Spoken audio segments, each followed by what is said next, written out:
Hi everyone, we are at the Industry Analyst event by Avaya at this beautiful location of Torrey Pines in San Diego. And I have with me the CEO of Avaya, Alan Masarek. So Alan, thank you so much for hosting us here. My pleasure. Thanks for coming. And- Thanks and- for making the trip. Sure. And I think before anything else, I'd like to clarify something. How important was golf in picking this location? Because we have a beautiful golf course out here. Yeah, so those people, they're not seeing this stunning golf course on the ocean.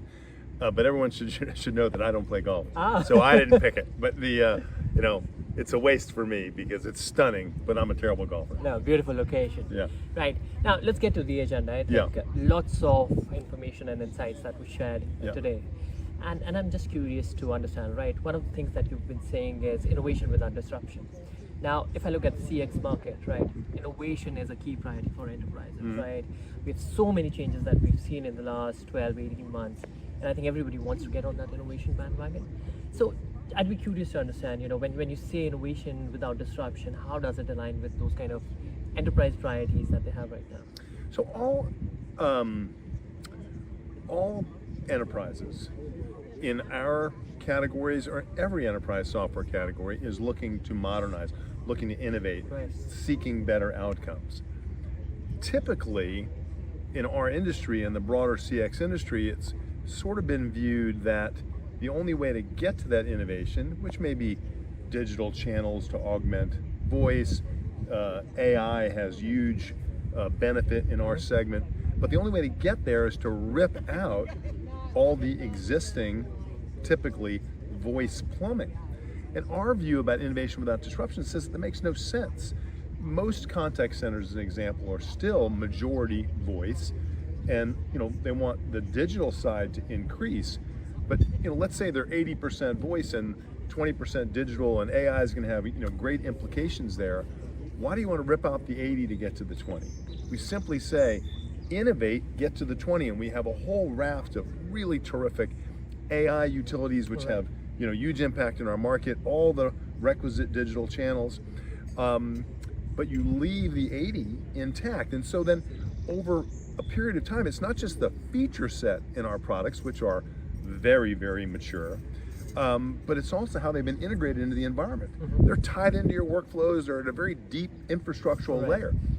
You don't want to rip that out, because what happens if you do, you get innovation with disruption. So these large institutions, and Avaya is over-indexed to these large institutions, want innovation without disruption. Over some period of time, if voice comes down and digital comes up, or prem comes down and more cloud comes up, you can stay intra-Avaya, innovate along the way, always managing to the least amount of disruption. That's the unique concept, what we're doing, and it's resonating extraordinarily well, particularly among large customers. That's good to have. Now, the other thing I'm really curious about is, I think in the recent past, you have simplified your portfolio a lot, right? Yep. We're down from 100 products to a platform and a couple of other solutions. So tell me more about it. How does that help you? How does it help your clients? So Avaya has a great number of products. And in my view, you needed to simplify so that it really is a platform approach. And the way we now have characterized it is we have our CX related solutions, which we refer to as the Avaya Experience Platform. And then there's just different deployments, prem, private cloud, public cloud, and more often than not, some hybrid combination of deployments. But now you can talk about everything you want to do irrespective of the deployment, because we're equally happy if one customer says, I want to stay all prem, or I want to go all public cloud. The whole idea and how we've relaunched the brand is it's the customer's journey. We say the brand promise is to choose your journey. Because staying on prem may make sense for one, going fully to public cloud may make sense for another, some sort of hybrid combination makes sense for yet again another chunk of customers. So it's their journey we accommodated underneath one platform. We've also taken in our core UC products And the UC, Unified Communication Market, really is regarded as Unified Communication and Collaboration, right. UC and C. We've taken the identical approach, which is you can have our products on-prem, private cloud, and public cloud. Now, we just introduced there, with Zoom at Enterprise Connect just a few weeks ago, a strategic partnership with Zoom. And the notion at its simplest is a lot of people want to run a hybrid, meaning they've made a decision on a video collaboration partner. Zoom often, Teams often, could be a variety of collaboration solutions. But they want to access the telephony from within that user interface.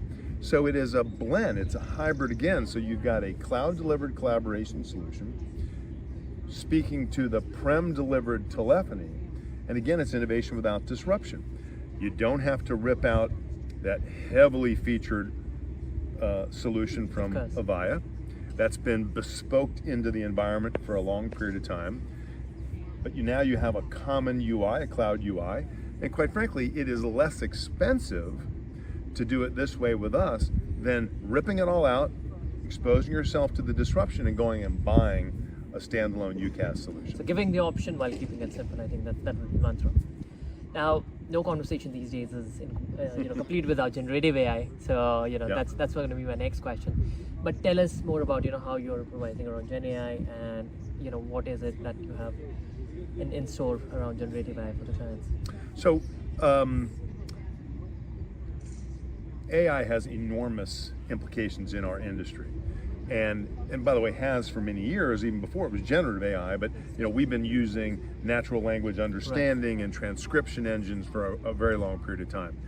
Now, the generative AI help a great deal simply because we focus on how do you maximize the employee experience, the agent experience, the customer experience, because if you optimize or maximize both, you put yourself in the best position to deliver a better business outcome. Right. And every company's focused on what they're, those outcomes, trying to drive better business growth. So some of the examples that we use already is, the Gen AI is listening in the background to the interaction, summarizing for the agent, the next best action. And there's a really great example that we've demoed often, which I like, which is a normal interaction between a customer and an agent, and it resulted in a gift certificate, trying to satisfy the customer's requirement. And then the customer says to the agent, well, I'm traveling to France next week. Can I use that gift certificate in France? Well, that is an obscure question. So think about the agent. How in the world are they going to solve that? They're going to flip through the books and find out what are the rule sets about, can I use this in France next week? Gen AI is listening in the background and popping up a message in the agent's screen saying, yes, you can use it in France. The rules are what they are. So think about what a pleasurable experience it is for the agent, because they can answer the customer's question, and obviously what a pleasurable experience it is for the customer. Those are examples of, I speak often about the ROI, the return on investment of AI. We obviously are in this massive hype cycle about AI, and our counsel to everybody is make sure your investments are focused on where you get a great return. This is an example where you get a terrific return. Sure, makes sense. A lot of interesting insights. And then one final question, right? What can we expect in the near future? What are your plans? Well, we are, as things we're showing you here at the analyst meeting, we've gone through, we as a company have, our lineage as being the sort of inarguably the best in the world in sort of voice-centric communication, but we're flipping from just that into more broad enterprise CX. So it's obviously much more omni-channel, the impact of AI is huge, things like that.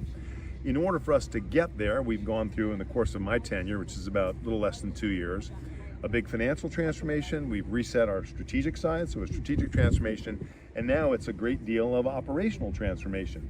So we're super focused on that, and the way I've described it internally and externally is, since I've gotten here, I call it an 8-quarter transformation. So here, as the month has turned to April, we're in the 7th of our 8 quarters. So we have, and we tied it to a fiscal year. So our fiscal year end is September 30th. Right. But this operational transformation, all the work that we've done to operationalize these new models should be done by the end of our fiscal, September 30th. So that's the near-term future. And what you're seeing is, Avaya that has changed and changed to the positive in very meaningful ways. I would say in my own head, I want people to think, wow, Avaya is roaring back. And that's what we see, that's what we feel, that's what the numbers reflect. So we're really excited about the future. It's a fun time to be here. Really excited about the future as well. Okay. That was great. Thanks for your time, Alan, and we wish you all the best. I appreciate it. Thanks so much. Thank you. Thank you.